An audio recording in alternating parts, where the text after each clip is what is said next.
आज आपण प्रवासात नेण्यासाठी छान अशी मेथीपुरी बनवणार आहोत।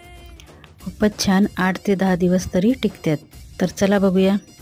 त्याच्यासाठी आपण सर्वप्रथम पेस्ट रेडी करू। हिरवी मिरची, लसूण आणि जिरे त्याची पेस्ट रेडी करून घ्यायची। पीठ मळायची मशीन घेतली, त्याच्यात मेथी टाकून घेऊ। त्यातच गव्हाचं पीठ टाकायचं आहे, जी पेस्ट रेडी करून ठेवली होती आपण ती टाकून घेऊ। त्याच्यात हळद, लाल तिखट, गरम मसाला, धना पावडर आणि मीठ टाकून पीठ मळून घेऊ। पीठ मळून झाले, आता आपण त्याचे गोळे करून घेऊ। आपण पुऱ्या लाटतोय तोपर्यंत तेल साईडला गरम करायला ठेवायचं। छान अशा मीडियम पुऱ्या लाटून घ्यायच्या, जास्त जाड नाही पातळ नाही। सर्व पुऱ्या लाटून झालेल्या आहेत, आता आपण तळायला घेऊया।